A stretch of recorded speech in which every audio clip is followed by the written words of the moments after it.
The story of my first semi-professional photo shoot is one of frustration, anxiety, and confusion. And the reason for that, bad advice that almost ruined the entire shoot. And it's advice that I still hear doing the rounds online, in forums, guides, blogs, and vlogs. Keep ISO low. ISO is often painted as the negative part of the exposure triangle, but that isn't true. ISO isn't responsible for noise, it isn't responsible for grain, and in fact, it might actually be the savior of your exposure and your artistic intention. Let's deep dive into ISO.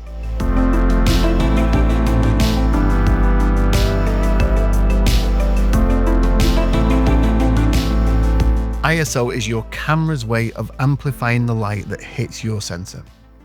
It doesn't change how much light enters the lens, that's aperture. It doesn't change how long the light hits the sensor, that's shutter speed. And it doesn't add any extra light.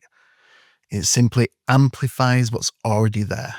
Light is the signal your sensor receives, and ISO has the ability to boost that signal. Think of it like turning up the volume on a radio. You're not adding more radio signal, you're just amplifying what's already there. ISO 100 is like volume level 1. ISO 6400 is volume level 10.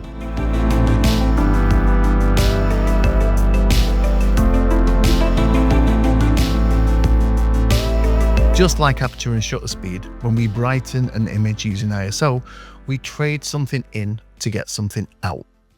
With ISO, that trade-off shows up in image quality. So we gain more light, but we get less color vibrancy.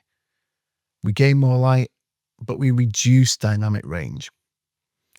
And if the scene doesn't have enough light, we'll also get visible digital noise. But this is not a reason to avoid ISO. And those side effects aren't ISO's fault. They're the result of amplifying a weak signal. In many situations, ISO might actually be the hero of your exposure, the thing that lets you create the image that you want without sacrificing your artistic intent. Because even though ISO doesn't directly create the look, it works alongside aperture and shutter speed to support the creative choices that you care about.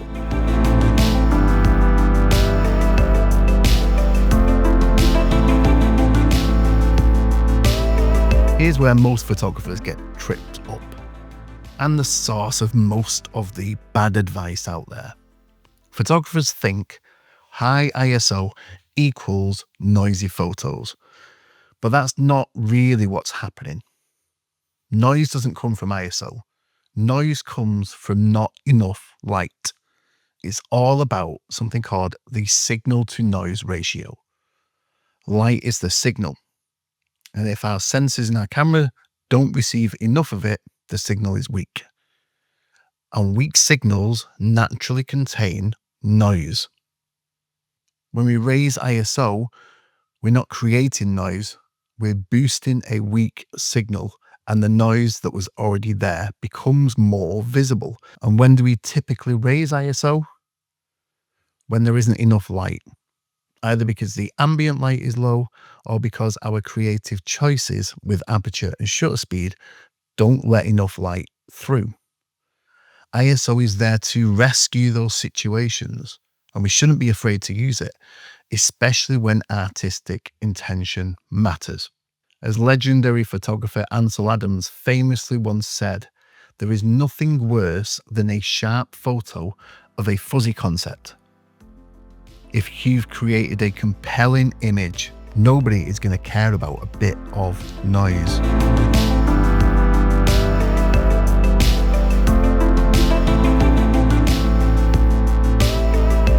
Whenever you approach a shot, set the two creative pillars first.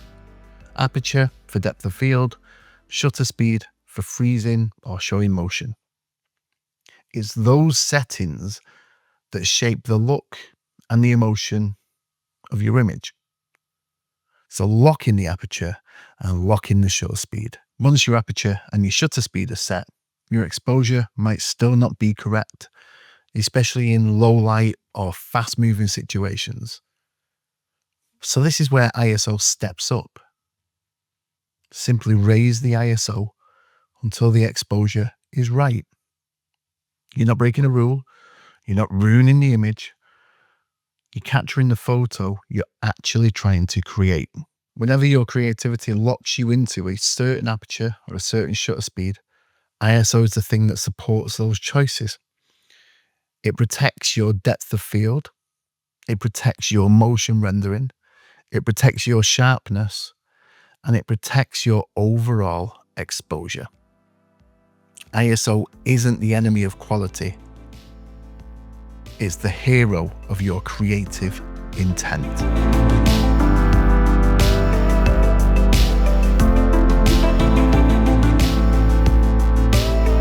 Ask yourself one simple question. Can I add more light? That's the real alternative to raising ISO. And we can do that in a few ways.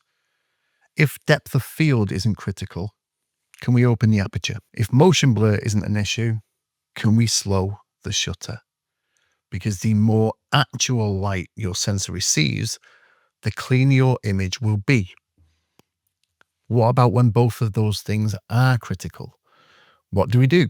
Well, that's when we learn to add light ourselves. When the ambient light doesn't give us what we need and our creative settings can't change, the next step is learning how to shape a scene using artificial light.